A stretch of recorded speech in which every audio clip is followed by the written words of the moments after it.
What's good, and welcome to episode 26 of Theo's Tailgate. As always, I appreciate anyone tuning in or just supporting in general. For this episode, we're going to have on Ameer Dudley, who's a former standout quarterback at Central Valley High School. So he's a local guy, led his team to a state championship before going on to Harvard, where he'll be graduating after the semester. He was seen at both DB and quarterback during his time there, and he most recently entered the transfer portal. But without any further ado, let's catch up with him.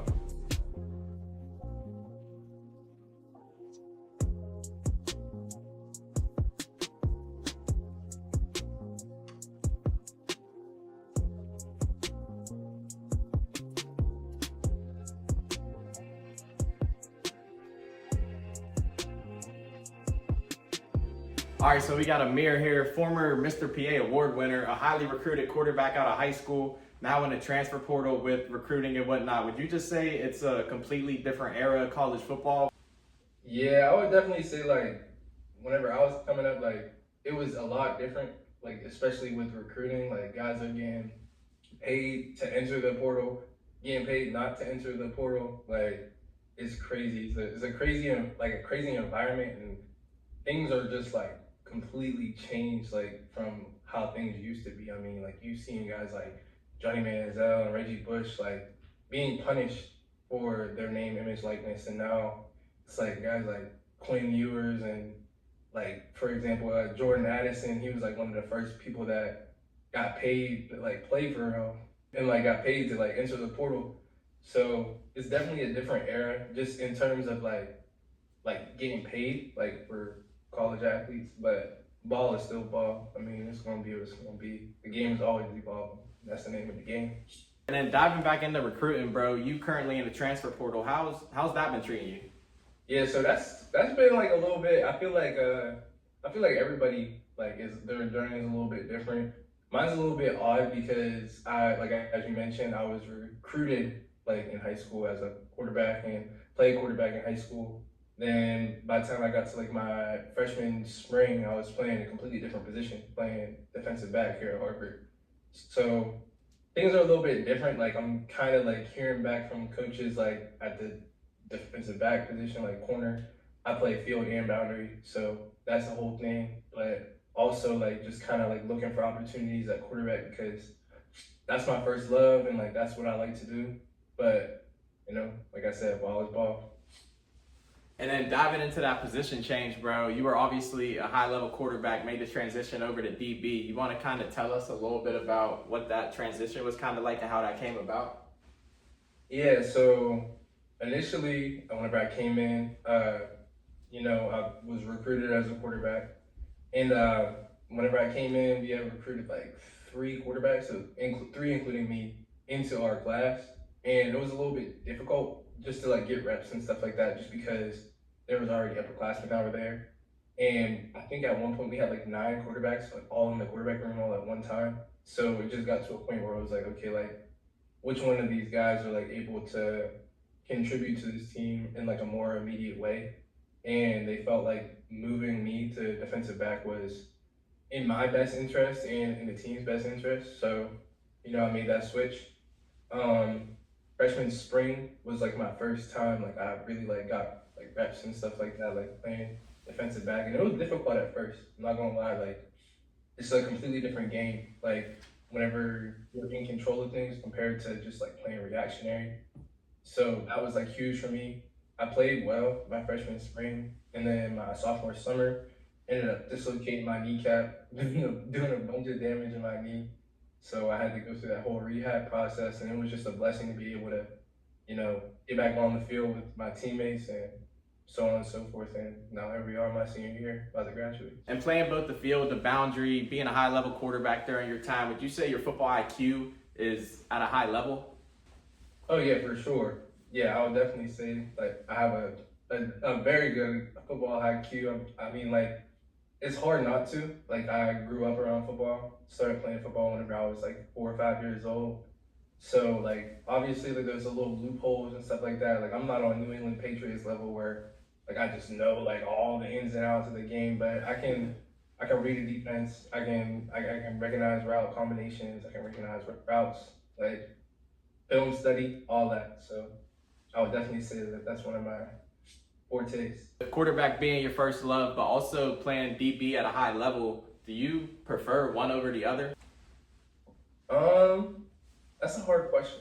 I think I would say if I really had to choose, like if it was really up to me, I would definitely say quarterback, just because I like to control the game and I like to have the ball in my hands. But defensive back isn't bad either, you know. Um, I just like ball. I just like to play football. I mean, can't go wrong either way as long as your cleats are on turf. With you graduating from Harvard after the semester, the Ivy League kind of has a certain ring to it. Are you a guy that obviously takes academics pretty seriously? Yeah, for sure. That was just something that my mom preached from a young age, just like the importance of grades. If you're young and you're watching this, get them grades. I mean, one thing that people can't take from you is your education, the things that you learned, and being able to apply that. That's huge. And at the end of the day, the end of the day, the reason I chose Harvard was because I wanted something that nobody could take away from me. You know, like any given Saturday, any given weekday, any given practice, like there's no telling when it's gonna end, and you honestly don't know when your last time putting on put on the shoulder pads is gonna be. So, especially with the way like football is played today, guys are out there, they're booing. So, get that education, you can't take it away from you. And you mentioned Harvard being an easy decision for you, bro, but you threw for over 4,000 yards, led your team to a state championship, over 60 touchdowns. How was that recruiting process overall? For me, it was a little bit different. Like towards the beginning, like of course it's exciting, you're happy. I forget the exact date, but whenever I was in high school, I think it was like September or something, like you're first able to be contacted by college coaches. That was pretty exciting. Just like hearing back from certain schools and like certain coaches that like it's a dream almost. But like as it got towards the end, I kind of wanted to get it over with because like it becomes redundant. You hear like the same speeches from coaches, and like the most important part for me was like creating and like meeting coaches that I felt like had my best interest and like genuinely wanted me to be like in a higher place than where I'm coming. So I would say it was redundant, but it was a blessing. And with Harvard, during your time there, you got to share 2 Ivy League championships. Do you have a favorite memory maybe up there in Massachusetts off the top of your head? I would definitely say it was junior year whenever we beat Penn in overtime. Uh, our offense ran like a little Philly special. I forget what they ended up calling it. It was like Crimson Special, Crimson something. I don't know, but we ran like the Philly special in overtime to win the Ivy League championship. Crazy. That was absolutely, that was electric. Like, we were in like multiple overtimes, like just like a crazy feeling, like just the rush. Like I wasn't on the field for that play because it was offense, but that was insane. Great feeling. And how is it up there in Massachusetts overall, bro? Like compared to Pittsburgh in terms of weather, vibe, things of that nature. So the vibe is definitely a lot different from Pittsburgh. Whenever I went to New York, that was like probably like one of the closest things that I like felt in terms of vibe wise, like to Pittsburgh. But Boston, like it's very like New England, so it's a very different vibe. Like I wouldn't say like it's hard to compare Boston in particular, but like Cambridge, very preppy, very preppy. You get like a kind of a melting pot of like a whole bunch of different people and like different backgrounds. And there's kids that came from nothing. There's kids that are billionaires, and there's kids that are never gonna have to pick up a pen to work a day in their life. And there's kids that literally, like I said, came from nothing. So it's a mix of a little bit of everything. Different groups everywhere. You can kind of get yourself involved with whatever you want to get involved with. But altogether, like the weather, it's kind of, I would say it's kind of comparable to Pittsburgh. In Cambridge, we're right off the Charles River, so we catch like a lot of wind gusts, and it can get pretty cold, but Pittsburgh can get pretty cold too. So I wouldn't say much different in terms of weather. How is it up there at Harvard Stadium on Saturday, bro? Does the fan base get a little rowdy and whatnot? Yeah, I feel like it's a little bit different just depending on who we play. Like Brown is our closest, like they're the closest to us. They're in Providence, Rhode Island. It's only like an hour away. So their fans travel pretty well. And when we go to them, our fans travel pretty well. Like I was saying, it's just really dependent on who we play. Yale is always electric. This year we had around like I want to say like 50,000 people come out to that game. That game was crazy. Unfortunately, came out with the L on that one, but can't do anything about it now. But Princeton, they're always a good game. They always travel pretty well. We always travel pretty well. Yeah, like as long as the proximity is close. But I will say, there are some games where the students aren't willing to pop out, and that's because like the weather can be pretty bad sometimes. But you have to remember, like it's not necessarily like a state school. You're still going to like Ivy League, so there's kids that have stuff to do or are going on vacation for a weekend or something, or you never know what their obligations might be because everyone here is so busy. So, you know, it just depends. And the Ivy League's obviously filled with a lot of history when it comes to college football, and you guys traveled all around to play games. Is there maybe a favorite stadium that you played in during the last 4 years? I would probably say Yale. Yale, like their field was surprisingly really soft. Like they had really nice turf. So like I'm a huge surface type of guy. Like I like grass whenever I play most of the time. But I do appreciate really nice turf. They had the best turf that I played at over my 4 years. So I would say yeah. Don't tell them I said that. And then kind of diving back into the rich history that Ivy League football presents, were there any traditions, things of that nature that you participated in throughout your 4 years at Harvard too? What's it called? Like our fight song. After every game, we have like a fight song that we sing, and it's like it's weird because it has like a combination of Latin within the song. So like you're singing in English and you're singing in Latin. So. And then with you currently being in the transfer portal, bro, is there anyone else up there that you played with last year or throughout the years at Harvard that we can keep an eye out for in the portal? So I don't think he's in the portal anymore, but Cooper Barkate, dog, like absolute dog. Miles Wiley, currently in the transfer portal, dog. He's safety. Cooper is a wide receiver. He's an animal. Like honestly, one of the best I've ever seen in person. Who else is in the portal? Scott Woods. I think he's committed to Maine right now. He's also very good. Short, stocky, like wide receiver slot, but he gets it done. I'm really trying to think right now. Gavin Shipman, he's at Charlotte right now. Absolute dog, just like a technician. He was like one of the main people that was like whenever I made my transition to DB, like I tried my best to like get in reps with him like as much as possible. He's just so technical. Like all of his movements have like a purpose, and it's just like it's honestly like poetry in motion. Like watching him, some of his reps. And then what about that state championship team back during your time at Central Valley? Is there anybody else from that squad that's playing at a high level currently? Yeah, so the thing that's crazy is like a lot of us, like we had a lot of guys that ended up going to Division One, and like that was just something that was not necessarily unheard of because like you're playing guys that quit all the time with guys that are coming out and literally going to the league. So like I wouldn't say that we're doing something that hadn't been done because we had like guys that were dealing before, but we had like a huge amount of people that were just like playing at a high level, and currently are still doing things like Steph Hall, like he's doing his thing right now. Jawan Hall also doing his thing. Sean Fitzsimmons doing his thing. Miles Walker, he's a captain at Akron now. Landon Alexander, you know, he's in the transfer portal right now. He's got offered by Northern Arizona. He's leaving Albany. Sean Fitzsimmons, did I mention him already? He's at Pitt, doing his thing. You got guys like Javen Thompson. He's at Georgetown. He's about to go off. I just know Javen. He's like that.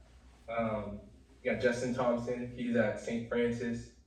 Trying to think. We had a lot of guys that went on to further their education. That's what it's all about, you know. Good job, bro. And you guys won a pair of Whitfield championships during your time there, right? Mm-hmm. And were those both at Heinz Field? Yeah, so the first one was at Heinz. That was when we played Quip. We ended up beating them in overtime, stopped them on a 2-point conversion. And it was like this super controversial play before that. We had scored a touchdown, but our guy, we had carried him into the end zone. Like, he had got stopped around like the 1 or 2 yard line, and we literally pushed him, like picked him up and carried him into the end zone.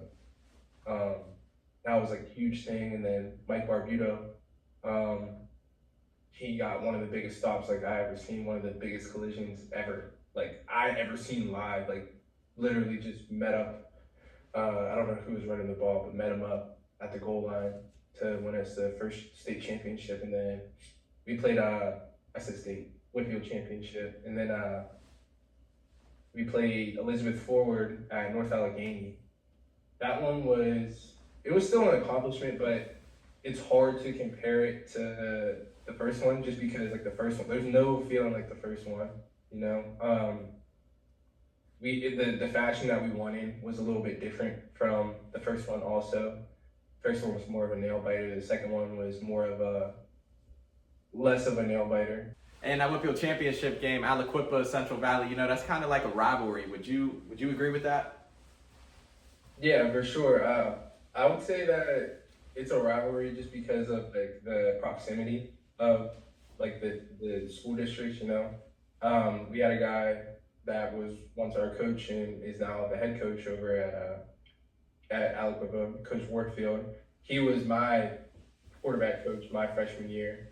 So playing him my sophomore, junior, senior year in high school, like that was like it was really cool, but it was like also very, very surreal. I mean the environment every time we played them, you know, unreal. Never lost to them.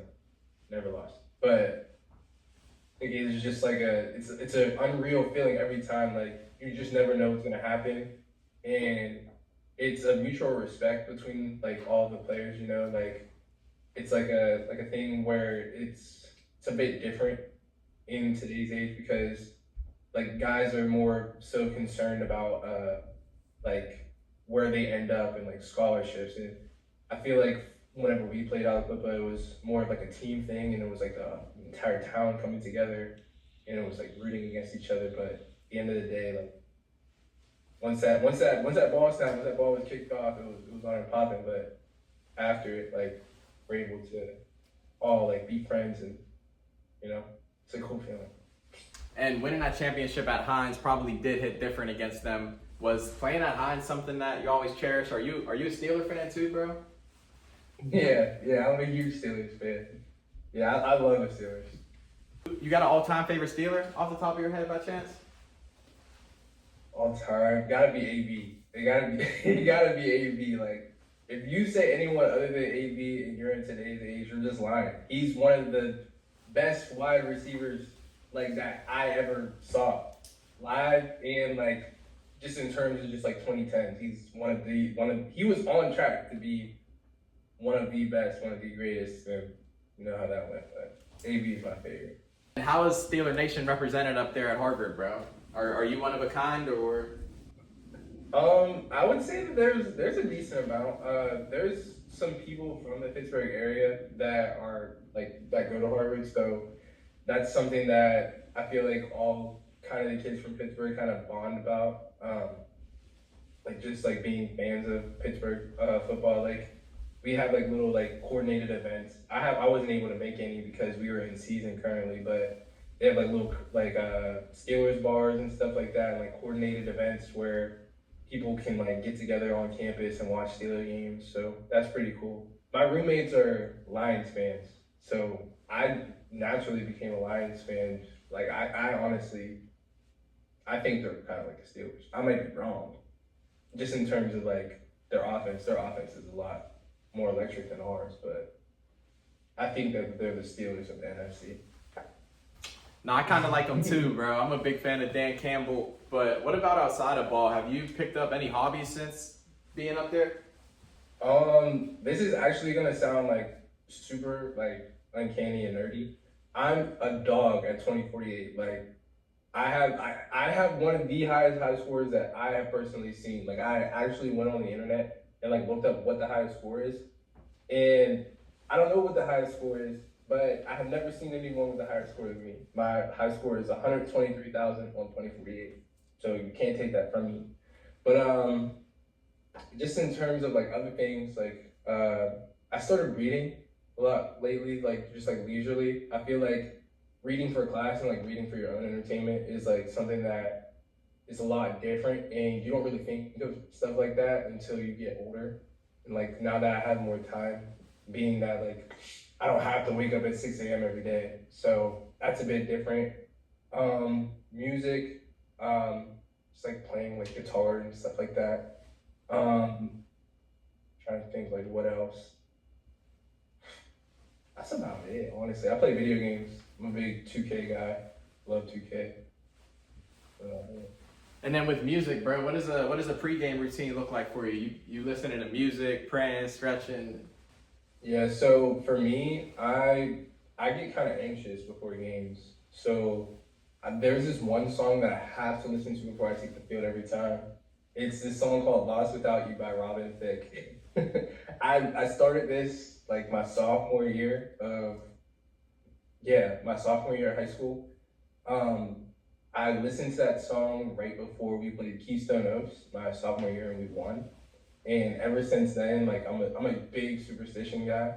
So ever since then, like before I take the field, like that has to be the last song I listen to every time. And then we did dive into the geography of Harvard a little bit, but how's the campus up there, bro? Is this something you like? Yeah, campus is definitely like it's different. I would say like it's kind of like intimate. We have this thing called like we have like a housing system. So once you're like a freshman, like everyone stays in the Harvard yard, like Harvard yard, that's what they call it, Bostonians. But everybody, all the freshmen stay in the Harvard yard or like around it. Like some kids don't get to stay in the yard, but they're outside of it. And we have this thing called housing day where you and your roommates, like for the next 3 years, you guys sit in a room and we have like a whole like housing day. So all these kids from like the different houses that like there's like river houses and then there's houses in the quad. So the quad is like far. Like you don't want to be in the quad, but like the river houses are all the houses that are along the river. I'm in Mather House. So like basically you and your roommates sit in like a room and you wait for the people that all come to housing day. They like all go their separate ways and they represent their dorms and they do this thing called dorm storming. So I remember whenever I was a freshman, I was sitting, I was like sitting in my dorm and we were waiting for like our housing selection, and literally like all the people from your housing committee or whatever, the dorm stormers, literally like will get like I saw someone with like a tuba, like there was like a kid playing like a tuba like super loud and like big old drums, and like all these kids they're drinking them. So they pull up and they bang on your door and they like sing a chant. So like since I'm in Mather House and they were like banging on our door, they're like Mather, Mather, Mather. You open your door and then take a shot or whatever, and that's that. But I would definitely say that it's a little bit different because it's like very spaced out, but at the same time like it's like little communities amongst themselves. So you may have like I want to go to Dunster House. It's right next door, but it's like a little bit different because like it's not all within like sight. Like I feel like a normal college campus, like there's like a main plot and like there's like this apartment or like this building, this building, this building, and then like they're all like kind of together. Whereas like Harvard is kind of like spaced out amongst like Cambridge, Windmill. If that makes sense. Do you guys have like a famous food spot, or do you have like a Sheets or a Wawa up in that area too? Nah. So we do have like famous places. We have like Pinocchio Pizza. Pinocchio's is like Sicilian style. So like they have like a wall with like all the different like famous people that like have came through, like photos with like Bill Gates and like just like random super rich people on the wall. Like that like all have came and visit Pinocchio's.